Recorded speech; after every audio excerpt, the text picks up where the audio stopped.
Teman-teman, senang sekali bertemu kembali. Youth, ya, AOC ya, Ambassador of Christ. Senang sekali bertemu dengan kalian. Saya berdoa kalian semua dalam keadaan sehat, sukacita, diberkati oleh Tuhan.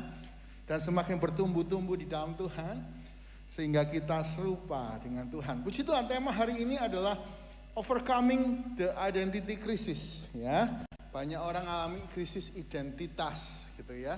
Wah, apa sih krisis identitas itu? Krisis identitas itu adalah kondisi di mana seorang kerap mempertanyakan, ya, mempertanyakan berbagai hal berkaitan dengan identitasnya. Apa sih tujuan hidupnya? Apa sih nilai hidupnya? Apa sih apa yang harus aku lakukan sekarang? Bahkan perasaannya kacau, gitu ya, atau putus asa.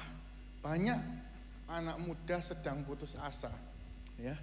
Saya kemarin sangat sedih, ya. Adik saya kan kuliah, ya. Adik saya kuliah di Ciputra. Tiba-tiba waktu makan sama saya di Ayola Barat gitu, tiba-tiba dia cerita gitu ya. Temannya itu putus cinta. Lalu apa yang terjadi? Ia minum sianida. Ya. Adik saya udah bingung. Telepon, adik saya udah mau nangis gitu. Terus dikabari di grup lain, CC-nya yang ngomong, ini adik saya udah gak ketolong kata dokter, cuma nunggu waktunya, maaf ya kalau ada yang salah gitu. Terus esok harinya adik saya dikabari, adik saya seharian nangis terus. Saya gak bisa bayangkan krisis identitas itu bisa segitunya gitu ya. Sampai kita kehilangan tujuan hidup, sampai kita kehilangan arah hidup dan kita kehilangan semuanya, nggak tahu arah, sampai rasanya hidup ini nggak berarti. Saya berdoa hari ini siap yang mendengar firman Tuhan, hidupmu itu sangat berarti bagi Tuhan. Bahkan Tuhan mau mati untuk engkau supaya engkau menjadi pribadi yang luar biasa. Jangan kena tipu daya iblis. Ya, saya dengar berita ini saya pengen nangis gitu ya. Saya waktu mempersiapkan khotbah ini, iya betul. Banyak anak muda krisis identitas, mempertanyakan tujuan hidupnya, fokus sama masalah sampai putus asa. Ya, putus cinta kah? Nggak ada uang untuk bayar sekolah, keluarga kok nggak baik-baik. Ini membuat anak muda identity krisis. Aku ini siapa sih? Aku ini punya kuasa apa sih? Rasanya aku pengen nyerah dan pengen mati. Gitu ya. Jadi saya berdoa kita semua bisa mengatasi krisis identitas. Kita mulai dengan who am I? Siapa sih kita ini? What is our identity? Ya, apa identitas kita? Ya. Yohanes 1 ayat 12 dikatakan di sana, tetapi semua orang yang menerima Tuhan Yesus, percaya, diberinya kuasa supaya menjadi anak-anak Allah, yaitu mereka yang percaya di dalam namanya. Jadi kalau kita hari ini sudah percaya Tuhan Yesus, kita ini siapa? Anak-anak Allah. Dan engkau diberi kuasa. You have the power. Boleh diklik ya. You have the power. Engkau punya kuasa, ya, untuk mengatasi setiap masalah dalam hidupmu. Yaitu apa? Bersama dengan Tuhan, ya, yang telah menyelamatkanmu. Jadi hari ini penting sekali. Hidup kita ini sangat berharga. Kita ini anak-anak Allah. Dan Tuhan mau bersama dengan Tuhan kita berkemenangan. Yang percaya katakan amin. Amin. Puji Tuhan. Nah, jadi hari ini klik ya. Kita harus menyadari identitas kita. Mungkin sering ya di sini diberitakan kita ini adalah anak Allah yang punya kuasa. Kita ini sudah diselamatkan. Klik ya. Kita ini punya Allah yang luar biasa, Roh Kudus, gitu ya. Allah yang menyertai kita. Kita harus jadi garam dan terang dunia, gitu ya. Maka apa yang terjadi?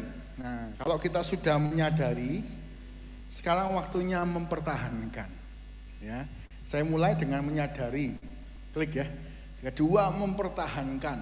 Jadi saya mau ngomong hari ini baik-baik. Tuhan Yesus sangat cinta engkau. Ya, nggak ada yang seperti Tuhan Yesus. Kalau cuma kita di dunia ini satu-satunya, Tuhan Yesus tetap turun ke dunia kok untuk menyelamatkan kamu. Ya, karena Tuhan cinta semua orang. Ya, termasuk engkau yang sedang mendengar hari ini. Kalau engkau merasa nggak ada yang mencintaimu, masalahmu begitu besar, masa Tuhan mau nolong saya? Iya, Tuhan mau nolong engkau. Ya. Dan yang kedua, kita harus mempertahankan. Setelah menyadari, kita harus mempertahankan. Iya, aku ini anak Allah. Pencobaan-pencobaan yang aku alami adalah pencobaan biasa yang tidak melebihi kekuatan. Jadi yang penting ya, hafalkan firman Tuhan. Semua orang bisa mengalami krisis, kehilangan pekerjaan. Loh, besok makan apa? Putus cinta. Ya, karir dibangun begitu luar biasa. Semua orang bisa kena, hamba Tuhan juga bisa kena. Saya begitu ada masalah yang berat, saya nyetir sambil ngelamun biasanya. Langsung saya ucapkan firman. Pencobaan-pencobaan yang kamu alami adalah pencobaan yang biasa. 1 Korintus 10:13. Kenapa kok biasa? Karena Allah itu setia. Maka ia mencoba tidak melebihi kekuatan manusia, dan ia akan memberikan jalan keluar kepadamu. Hai, dengar baik-baik. Yud, ya, ambassador of Christ. Pencobaanmu itu biasa. Identitimu anak Allah. Kamu diberi kuasa untuk menang atas cobaan, dan hidupmu mempermuliakan nama Tuhan. Yang percaya katakan amin. Beri tepuk tangan buat Tuhan. Yang disung tepuk tangan virtual. Boleh tepuk tangan virtual. Oke, kita lanjut. Bagaimana kita mempertahankan identiti? Kita belajar dari seorang tokoh, yaitu Nabi Elia. Bayangkan Nabi yang begitu top, bisa nahan hujan, bisa nurunkan hujan, ya, bisa nurunkan api dari langit bakar persembahan. Kurang apa dia? Bangkitkan orang mati. Bisa kehilangan tujuan hidup. Krisis identity. Dia ngomong, Tuhan, ambillah nyawaku. Aku sendirian, Tuhan. Aku nggak ada yang nolong sekarang. Dia krisis identitas. Nah, kita belajar apa yang harus kita lakukan untuk mengatasi krisis identitas. Kalau engkau sedang mengalami krisis identitas, atau sekarang nyatet dulu. Kalau satu kali engkau mengalami masa yang besar, masalah yang sangat besar, engkau mulai krisis identitas, melihat dirimu rendah, nggak berguna, nggak berdaya, engkau harus ingat firman hari ini. Ya, kita buka bersama-sama 1 Raja-Raja 19. 1 Raja-Raja 19 ayat yang pertama sampai ke 8 dulu ya. Saya bacakan buat teman-teman semua. 1 Raja-Raja 19 ayat 1 sampai 8, Elia di Gunung Horeb. Ketika Raja Ahab memberitahukan kepada Isabel segala yang dilakukan Elia dan perihal Elia membunuh semua nabi itu dengan pedang. Jadi tempur, habis tempur. Pasal 18 itu tempur. Dia turunkan api dari langit, ya. Maka dia menang pertempuran. Nabi Baal dibunuh semua rakyat, gitu ya. 2, maka Isabel menyuruh orang suruhan mengatakan kepada Elia, beginilah kiranya ilah menghukum aku. Bahkan lebih lagi daripada itu, jika besok kira-kira waktu ini aku tidak membuat nyawamu sama seperti nyawa salah seorang dari mereka. Maka takutlah ia. Lalu ia bangkit dan pergi menyelamatkan nyawanya. Dan setelah sampai ke Beersheba, yang termasuk wilayah Yehuda itu, ia meninggalkan bujangnya di sana. Mungkin kita juga ngalami ya. Aku nggak, bos kita mungkin ngomong, aku nggak mau lihat mukamu lagi, kamu nggak berguna. Atau orang itu yang ngatakan orang tua kita, nak, kamu ini gunanya apa? Waktu marah, kamu nggak kayak kakakmu, kamu nggak berguna, kamu troublemaker. Mungkin kita krisis identitas, ya. Atau yang putus cinta, wah kamu nggak tak cintai lagi. Ya, kita kehilangan identitas seperti Elia. Elia dikasih surat perkataan. Besok kalau waktu sama ini kamu nggak mati, ya lihat nih. Ini yang ngomong Ratul, Isabel, ya. Sebel gitu kan ya, Isabel ya. Ini suka sebel ini orangnya. Lanjut 4. Tetapi ia sendiri masuk ke padang gurun. Sehari perjalanan jauhnya, ia duduk di bawah pohon ara. Kemudian ia ingin mati. Katanya, cukuplah itu. Sekarang ya Tuhan, ambillah nyawaku. Sebab aku ini tidak lebih daripada nenek moyangku. Ayat 5, 1 Raja-Raja 19 ayat 5. Sesudah itu ia berbaring dan tertidur di bawah pohon arar itu. Tiba-tiba seorang malaikat menyentuh dia serta berkata, bangunlah, makanlah. 6. Ketika ia melihat sekitarnya, maka pada sebelah kepalanya ada roti bakar dan sebuah kendi berisi air. Lalu ia makan dan minum, kemudian berbaring pula. Tetapi malaikat Tuhan datang untuk kedua kalinya dan menyentuh dia serta berkata, bangunlah, makanlah, sebab kalau tidak perjalananmu nanti terlalu jauh bagimu. Maka bangunlah ia lalu makan dan minum, dan oleh kekuatan makanan itu ia berjalan 40 hari 40 malam lamanya sampai ke gunung Allah, yakni gunung Horeb. Orang kalau sedih kegiatannya apa? Ya, saya baca sebuah research. Kalau orang sedih itu sukanya tidur terus. Jadi kalau kalian punya saudara tidur terus, ya bukan karena males ya, pastinya biasanya aktif terus tiba-tiba tidur terus. Oh, dia sedang sedih. Ya, itu salah satu fun fact. Elia tidur terus. Dia pengen mati. Dia identitasnya hilang. Apa tujuan hidupku? Dia ketakutan, perasaannya kacau. Ya, hati-hati kalau kita ngalami ini. Kita lanjut pembacaan kita ya, kita selesaikan ya. Ayo gantian. Saya ayat 9. Teman-teman semua ayat 10, begitu seterusnya sampai ayat 18 ya. Dengan suara yang keras. 9. Di sana masuklah ia ke dalam sebuah gua, bermalam di situ, maka firman Tuhan datang kepadanya. Apakah kerjamu di sini, hai Elia? 10 teman-teman semua. 1 Raja-Raja 19 ayat 10, siap? 1, 2, 3.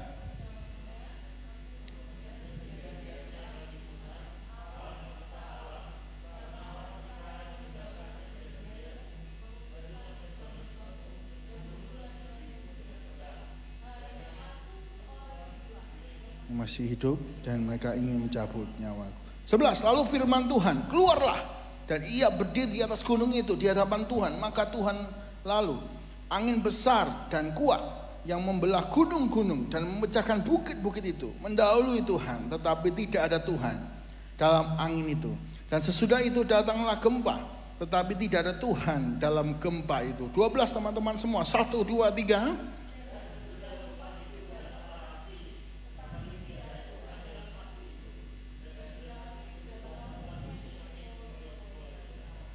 13. Segera sesudah Elia mendengarnya, ia menyelubungi mukanya dengan jubahnya, lalu pergi keluar dan berdiri di depan gua itu. Maka datanglah suara kepadanya yang berbunyi, apakah kerjamu di sini, hai Elia? 14. 1, 2, 3.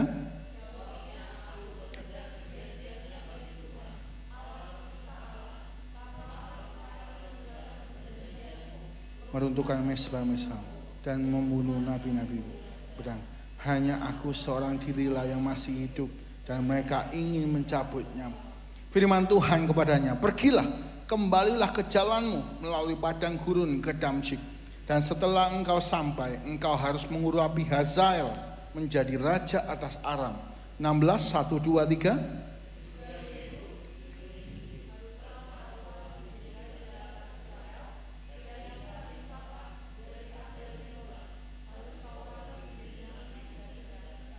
Maka siapa yang terluput dari pedang Hazael akan dibunuh oleh Yehu, dan siapa yang terluput dari pedang Yehu akan dibunuh oleh Elisa. 18 sama-sama. 1, 2, 3. Tetapi aku akan meninggalkan 7.000 orang Israel, yakni semua orang yang tidak sujud menyembah Baal dan yang mulutnya tidak mencium.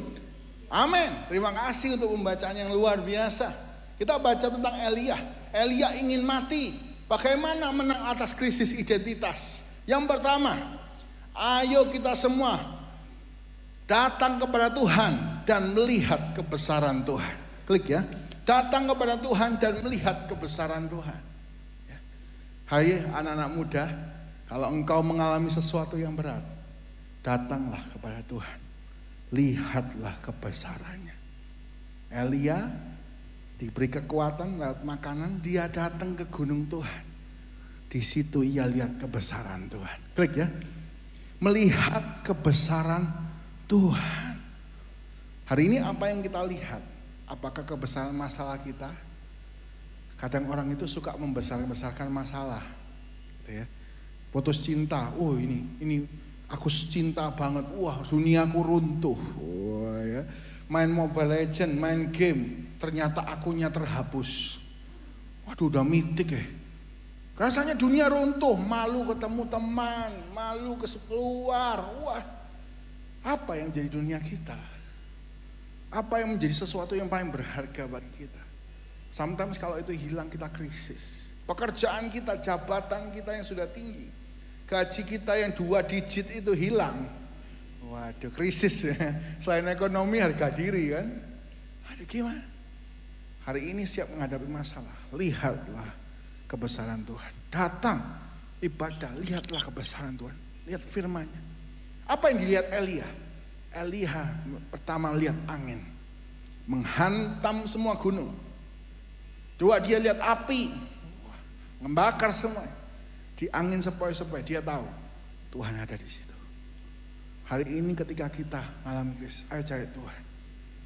Teman-teman semua, Daud waktu lawan Goliat, apa yang Daud lihat?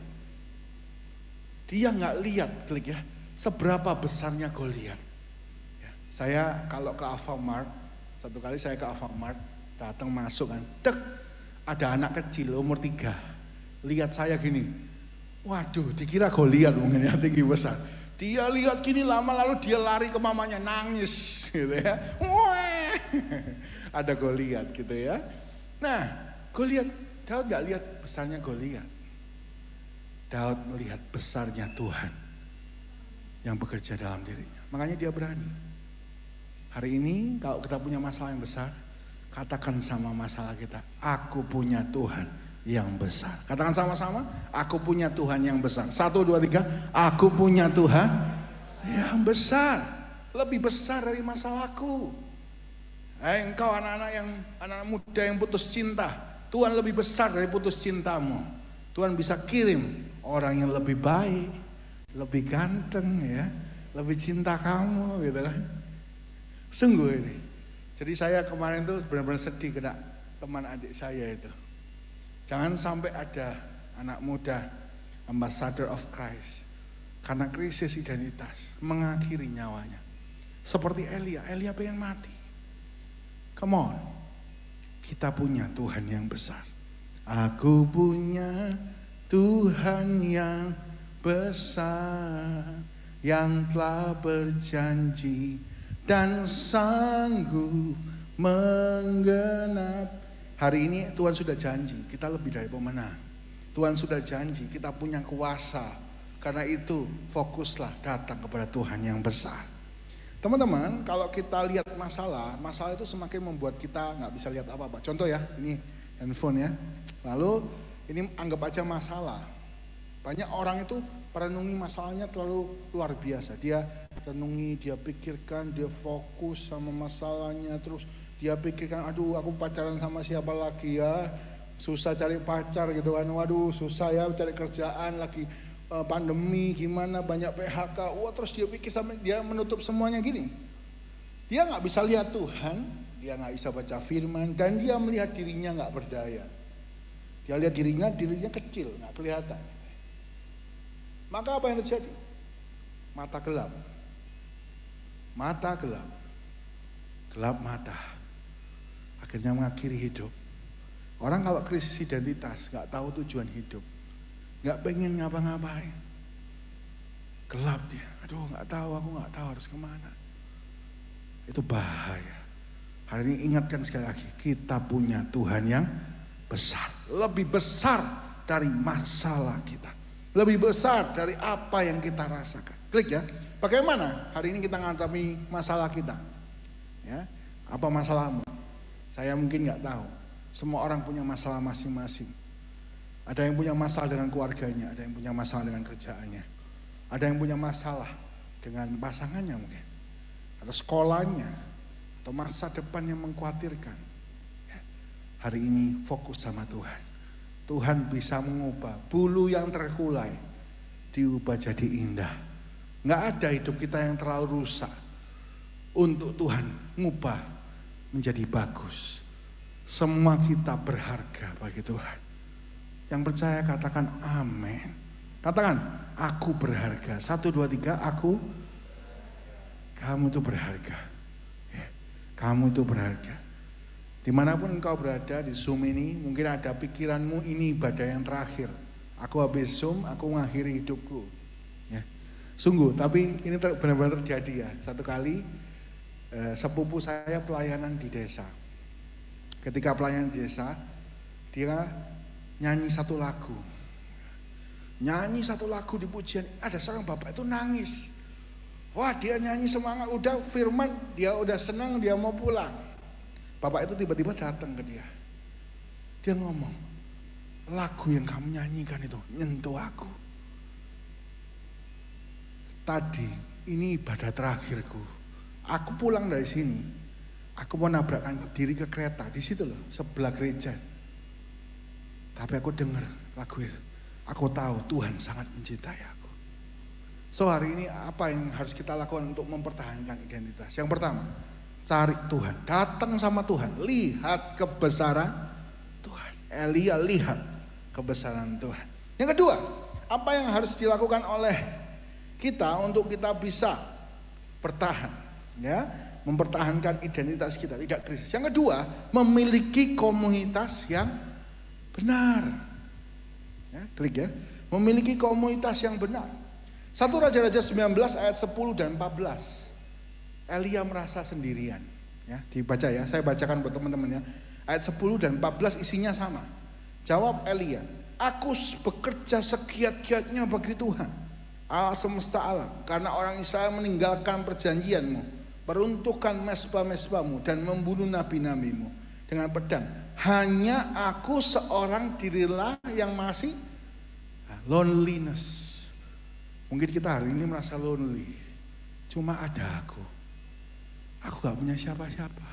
Orang tuaku gak ngerti. Temenku gak ngerti. Orang tak cintain lo gak ngerti. Sama, Elia juga merasa aku ini cuma sendiri. 2 kali, ayat 14 Elia ngomong sama aku ini cuma sendiri. Aku ini cuma aku yang giat untuk Tuhan. Semua sudah berbalik. Apa kenyataannya? Kenyataannya ayat 18. Saya kasih tahu teman-teman ya, ayat 18. 1 Raja-Raja 19 ayat 18. Tetapi aku akan meninggalkan 7.000 orang Israel, yakni semua orang yang tidak sujud menyembah Baal dan yang mulutnya tidak mencium. Ternyata ada 7.000 orang yang hidupnya benar. Tapi Elia merasa sendiri. Hari ini penting, punyailah komunitas. Ya, anak-anak muda jangan tinggalkan youth ambassador of Christ. Datang setiap minggu. Punya masalah nggak punya masalah datang. Banyak anak muda kalau punya masalah malah nggak datang. Salah. Datang, miliki komunitas yang sehat. Kalau Elia ini bertemu dengan orang-orang benar, mungkin dia nggak merasa sendiri. Ya, krisis identitas itu selalu berkata dirinya sendirian. Aku ini sendirian, aku di Malang, aku nggak berguna. Hari ini Tuhan sudah mati untuk engkau, benarkan identitasmu. Bertahan. Kalau ada masalah, ayo cari Tuhan. Yang kedua, punyailah komunitas yang benar. Satu kali saya baca sebuah quotes bagus ya. John F. Kennedy menyatakan, tunjukkan 5 temanmu, akan kutunjukkan masa depanmu. Ngeri ya. Tunjukkan aku 5 temanmu. Temanmu mana 5? Tak tunjukkan masa depanmu. Ini berapa orang di sini? Tunjukkan temanmu ya. Di sini ada berapa? 7. Ya, ini lebih dari 5.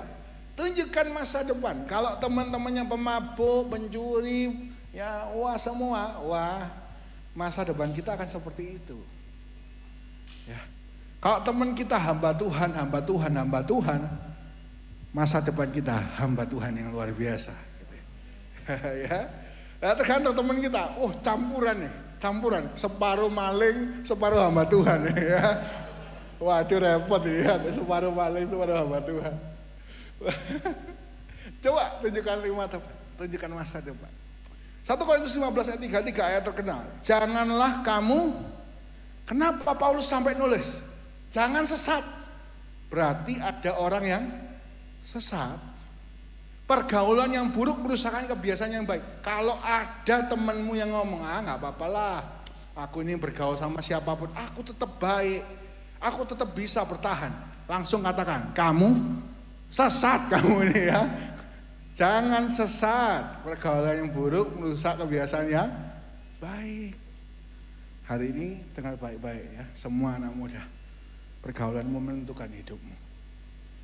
Kadang kita bisa bertahan karena teman kita, orang di sekitar kita memulihkan kita dari krisis-krisis hidup kita.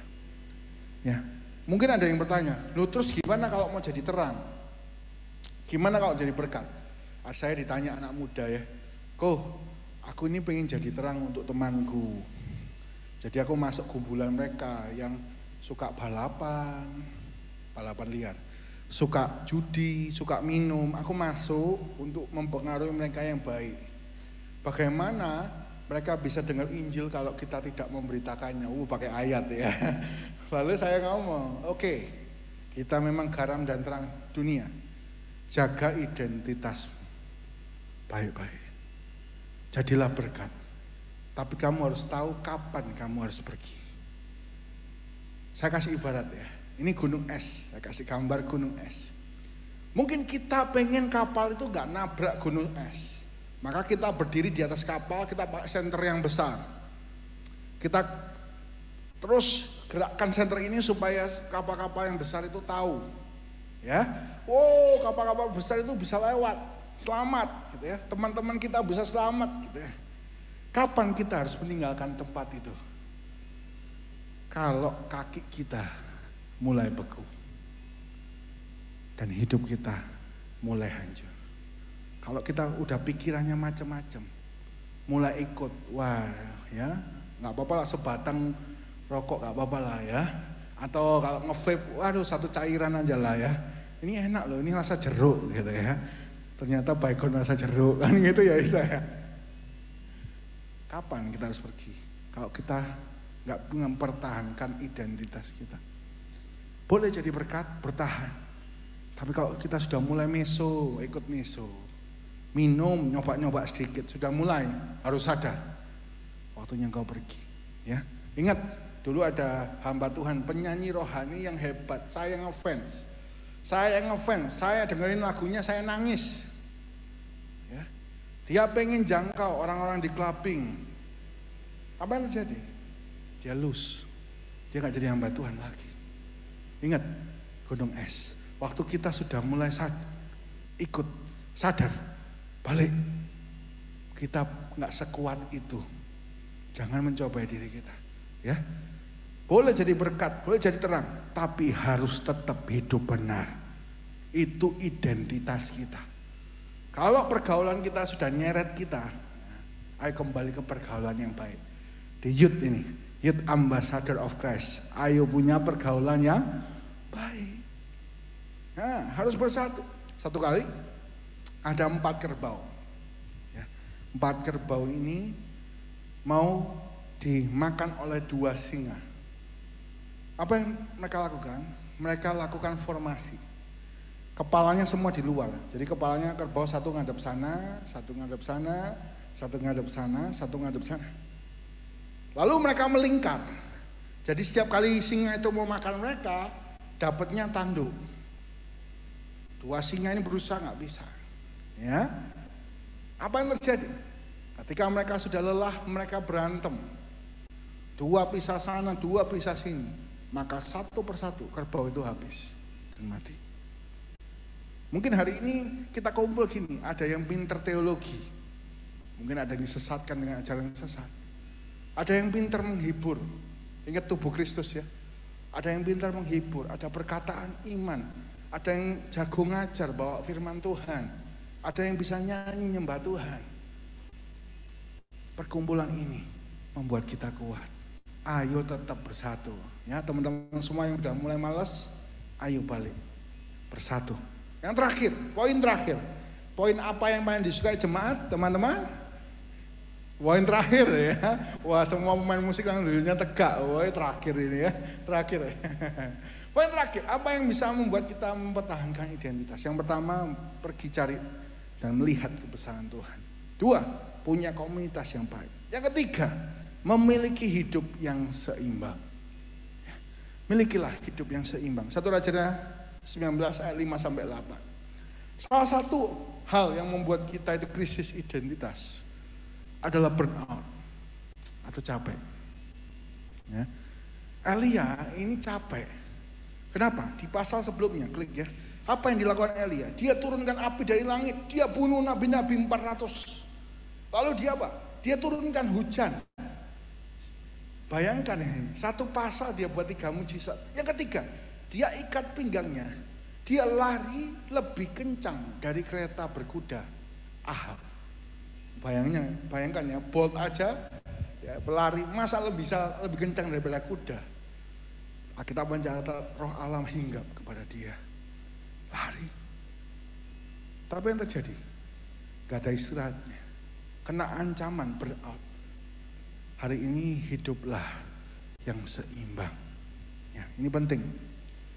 Ayo hidup seimbang. Bagaimana Tuhan pulihkan Elia? Tuhan biarkan Elia tidur. Lalu bangun makan. Tidur lagi, bangun makan. Ya. Lalu apa? Lalu berangkat ke gunung Tuhan, Sabat. Ingat Sabat. Sabat kalau orang Yahudi itu nggak boleh bawa apa-apa. Pulpen harus ada berapa ya. Nggak boleh mencet lift. Lift itu jalan setiap lantai. Ya. Sabat, istirahat. Kita harus seimbang. Tuhan itu luar biasa. Tuhan sudah ngeset ya. 6 hari kerja, 1 hari istirahat. Sabat. Cari Tuhan. Maka Tuhan memberkati yang kamu kerjakan. Ini penting. Banyak orang nggak berhenti-berhenti gitu ya. Pelayanan terus, wah kerja, workaholic, wah, time is money, time is hobby, wah, time is family, wah, nggak imbang. Kapalnya pecah, putus asa, gitu ya. Maka haruslah kita seimbang. Klik ya. Kita harus seimbang antara study, family, pray, play, and work. Gak kerja terus, juga gak doa terus, tapi gak kerja, imbang. Waktunya istirahat ya istirahat, waktunya melayani ya melayani, seimbang. Saya berdoa di sini semua yang melayani, sering juga mendapat dilayani. Itu penting. Saya kalau khotbah terus tanpa saya dengarkan khotbah, burn out. Saya khotbah apa? Maka saya isi, saya dengerin khotbah. Ya. Identitas itu penting. Seimbang itu penting. Ayo kita yang para pelayan Tuhan tetap ada waktunya dilayani, dengar firman, dengar pujian. Ya. Sebaliknya yang kerja ada waktunya istirahat. Kumpul keluarga ada waktunya, kumpul teman ada waktunya, belajar ada waktunya, seimbang. Ayo seimbang. Ini sangat penting. Satu kali saya di Instagram, ya kan, saya kasih caption gitu kan. Instagram saya Pastor Ishak, wah saya kasih foto. Itu saya lagi liburan di pantai gitu kan. Saya kasih caption. Tuhan ngomong kita harus sabar. Ada waktunya kerja, ada waktunya healing, wah ya kan kadang-kadangnya healing ya. Elia kan lagi healing gitu, dia habis bertempur dia berangkat ke Gunung Horeb. Elia healing di Gunung Horeb kan gitu, ya lagi santai dia. Nah saya kan lagi healing ya. Nah, saya taruh di caption, harus seimbang antara kerja sama liburan sama istirahat. Ada yang marah, gimana kalau saya ini kerja buat keluarga? Saya itu dimarahin di komen. Gimana kalau ada yang saya kerja buat keluarga, nggak ada istirahatnya, terus gimana? Lalu saya di blok, oh ya gak apa-apa, silakan. Tapi firman Tuhan dengan jelas kok, sabar, berhenti.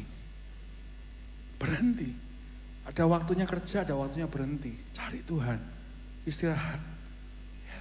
Salah satu hal yang membuat kita ingat Tuhan, saya baca survei ya, adalah lihat alam.